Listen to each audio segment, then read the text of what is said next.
Picture this: a man, fatally struck by an arrow through his shoulder, desperately attempting to flee across the treacherous slopes of the Alps. His heart pounds, every breath labored, as he clutches his wound, blood flowing fast, his life slipping away. This was Ötzi, the Iceman, preserved for over 5,000 years in glacial ice until its chilling discovery. Recent forensic breakthroughs reshape our understanding. The arrow didn't just wound him, it ruptured a vital artery, sealing his fate through rapid blood loss and agony. But the story doesn't end there. His final meals, unearthed through DNA, tell of hunted ibex and deer. His body harbored ancient parasites, H. pylori, and even Lyme disease, illnesses that would torment him in his final hours. Today, we follow the vivid trail of his last journey, moment by moment, piecing together the grueling reality of Ötzi's final, frozen moments in time.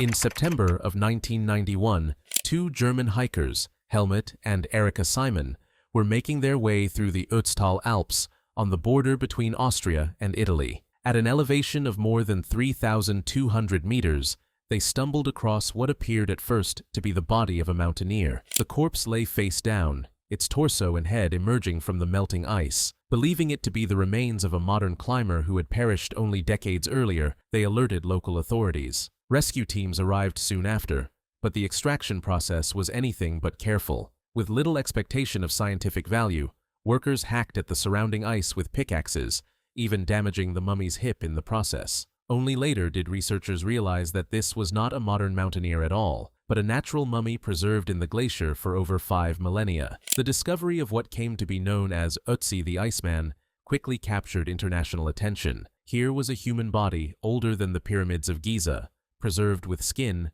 clothing, and even organs intact. Early examinations revealed remarkable details of his Copper Age existence. His bearskin cap, goatskin leggings, grass cloak, and sophisticated toolkit, including a copper axe and flint dagger, provided a window into a long-vanished world. But as fascinating as these artifacts were, the central mystery surrounded his death. How did this man, around 45 years old, end up frozen high in the Alps? Initial theories painted his end as a natural tragedy. Some researchers believed he had been caught in a sudden alpine storm, succumbing to cold and exhaustion. Others speculated he had fallen or been buried by snow and ice. For more than a decade, the prevailing idea was that Ötzi's death was accidental, tragic, but not violent. That view began to change in 2001, when CT scans revealed something startling: an arrowhead lodged deep in his left shoulder. Suddenly, the possibility of foul play emerged. Perhaps Ötzi had been hunted down,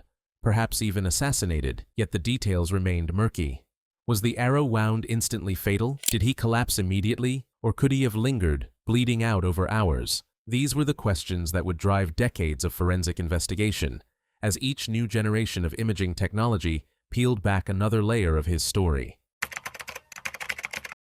For many years after the discovery of the arrowhead in Ötzi's shoulder, the cause of his death was still debated. The arrow was embedded deeply, but the extent of its damage was unclear. Some researchers argued that the projectile may have struck muscle or bone without being immediately fatal. Others suggested he could have survived the initial wound long enough to die from exposure or exhaustion instead. For decades, his death remained a mixture of mystery and speculation, a narrative of possibly violent but uncertain circumstances. This uncertainty changed dramatically with the application of high-resolution CT scans and advanced imaging techniques. In recent years, teams of forensic scientists were able to visualize Ötzi's internal anatomy with unprecedented clarity. What they found was decisive. The arrow had torn through his subclavian artery, a major blood vessel located just beneath the collarbone. Injury to this artery is catastrophic. In modern medical settings, even with rapid surgical intervention,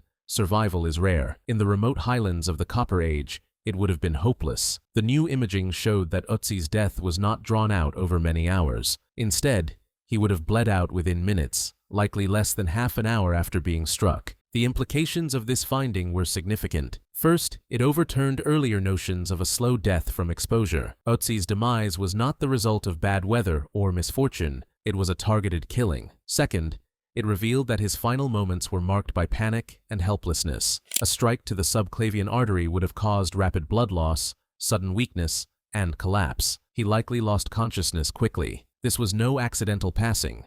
It was a violent end inflicted by another human being. Further forensic detail supports this interpretation. The arrow's angle of entry suggests that the shot was fired from behind and slightly to the left, hitting him as he either fled or was caught off guard. Some researchers propose that he may have been ambushed during his alpine crossing, his attacker standing at an elevated position or hidden vantage point. The broken shaft, left protruding from the wound, indicates that there was no attempt to retrieve the weapon, a sign that the killer either had no need to recover it or was interrupted. There is also evidence of additional trauma. Examinations of Ötzi's skull revealed minor cranial injuries consistent with a fall or perhaps a final blow after he collapsed. His right hand carried a deep defensive wound, suggesting he had been in some form of struggle prior to his death. These details point toward a confrontation rather than an accident. Ötzi was not simply wandering through the Alps when fate struck him down. He was pursued and fatally wounded.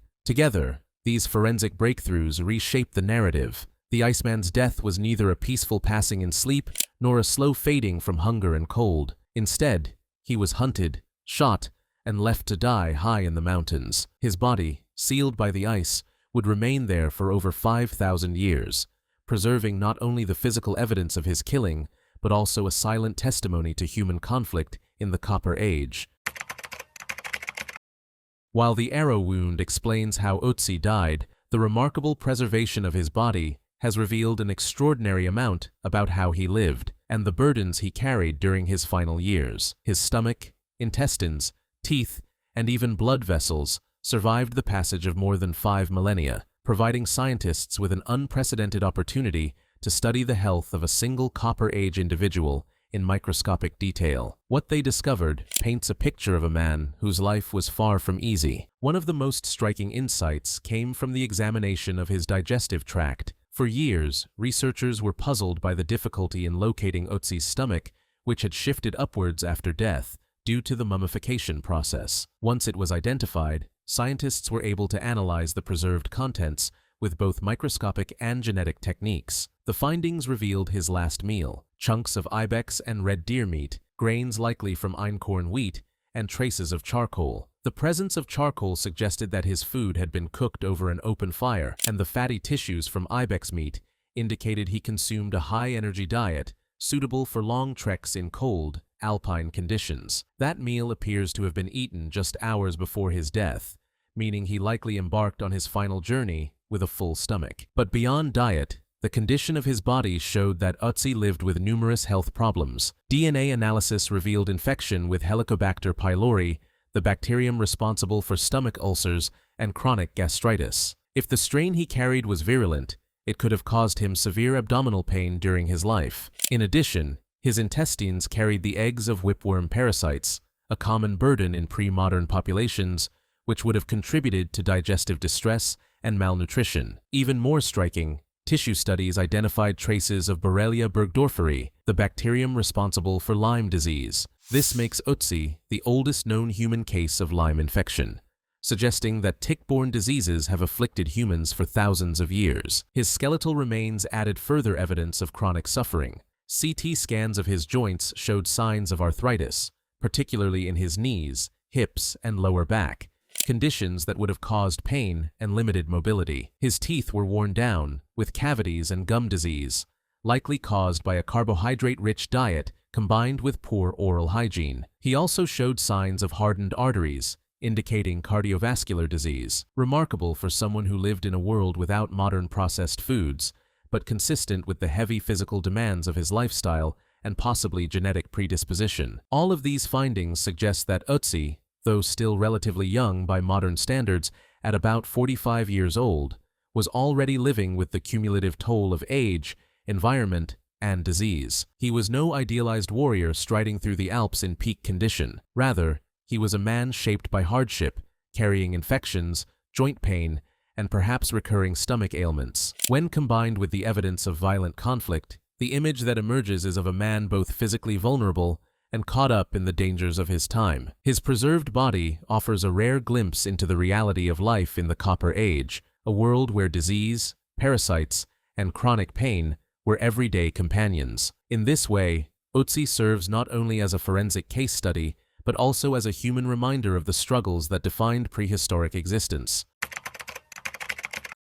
If Ötzi's body tells us about his health and diet, the traces preserved within him reveal a remarkable story about his movements in the days before his death. Scientists have been able to reconstruct his final journey almost step by step, not through speculation, but through pollen grains, plant fragments, and microscopic evidence embedded in his digestive system. These botanical and geological clues act like a travel log, documenting his passage through different environments in the Alps. The last hours of his life appear to have been highly mobile. Pollen from a species of hop hornbeam tree found in his stomach contents indicated that only about 12 hours before he died, Ötzi was at a much lower altitude, likely in a valley region where such trees grew. Soon afterward, however, his intestines captured the presence of alpine meadow plants, showing that he climbed rapidly into higher elevations. This pattern suggests he made a significant ascent within a short period, an urgent journey rather than a leisurely climb. Additional evidence comes from the charcoal traces found in his stomach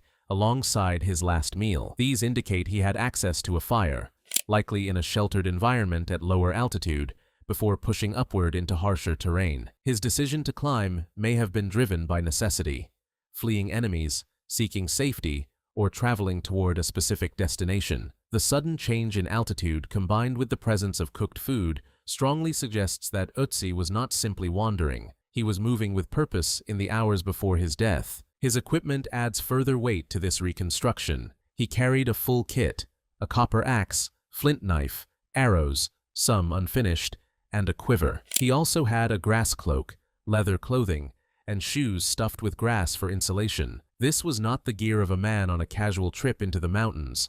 It was the equipment of someone prepared for survival. Yet some details hint at haste. Several of his arrows were incomplete, and his bow was unfinished. It is possible that he had been interrupted in the middle of repairing or preparing his weapons, perhaps forced to abandon his settlement quickly. Physical trauma also aligns with this interpretation. The deep cut on his right hand, interpreted as a defensive wound, likely occurred a day or two before his death. This suggests he had already been involved in a violent encounter, possibly with the same people who later delivered the fatal arrow. Taken together, the injuries, incomplete weapons, and rapid ascent point to a man under threat, moving through the landscape with urgency in an attempt to evade danger. When he finally stopped, it was high in the Tizenjok Pass, a remote area over 3,000 meters above sea level. There, he ate his final meal, carrying the calories necessary for the alpine cold, before being struck down by the arrow that ended his life. The combination of pollen analysis, stomach contents, and forensics creates one of the most detailed narratives of any prehistoric individual's last days. Few figures from the distant past can be traced with such precision, their final steps literally mapped in microscopic fragments of plants and food preserved for thousands of years. Ötzi's last journey, then, was not a slow wandering into death by exposure, but a desperate movement through valleys and mountains, culminating in an ambush high in the Alps. His preserved body allows us to trace not just where he died, but how he reached that point, and why his final hours were shaped by both flight and violence.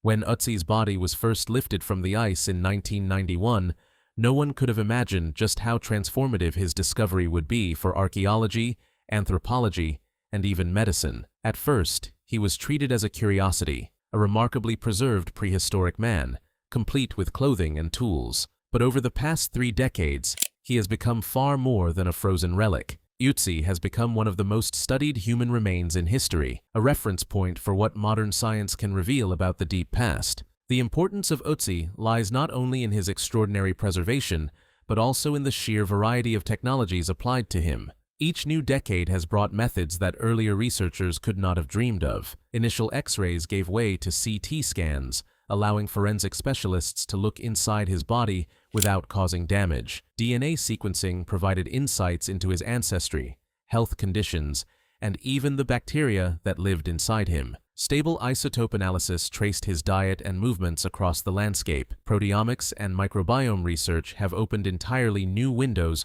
onto the microscopic world he carried within him. With each advance, the story of Ötzi has shifted, refined, and deepened. These studies have also reshaped our picture of Copper Age Europe. From Ötzi, we know that people of his time practiced sophisticated hunting and food preparation, carrying meals that balanced protein and fat for endurance in the mountains. His copper axe, rare for its era, showed that metallurgy was spreading across Europe earlier and more widely than once assumed. His tattoos, over 60 of them, located on joints and pressure points, may represent an early form of therapeutic treatment, akin to acupuncture. His clothing, carefully constructed from different animal hides and grasses, demonstrated a detailed knowledge of materials and the environment. But the most human element of his legacy comes from his death. For years, archaeology painted prehistory as harsh but relatively simple, a world of subsistence, cooperation, and survival. Ötzi's violent end tells us that conflict, ambush, and interpersonal violence were also realities of the Copper Age. He was not a mythic figure from an age of peace, but a man whose final act was shaped by rivalry, danger, and pursuit. His preserved body collapses the distance of time, reminding us that fear, violence, and mortality are as old as humanity itself. Finally, Ötzi serves as a time capsule not only for archaeologists, but also for medicine. His parasites, pathogens, and genetic markers reveal the continuity of human disease across millennia. Stomach ulcers, Lyme disease, arthritis, and cardiovascular problems, all conditions that afflict modern populations, were already present in his world. His remains allow scientists to trace the evolution of diseases that continue to shape human lives today. More than 30 years after his discovery, Ötzi remains one of the most important archaeological finds of the 20th century. He bridges science and humanity, reminding us that behind the layers of data and analysis is a person, a man who lived, ate, suffered, and died in the high Alps over 5,000 years ago. His frozen body has become a voice from prehistory, not in words, but in evidence, telling us about survival, technology, health, violence, and the resilience of human life in the face of adversity.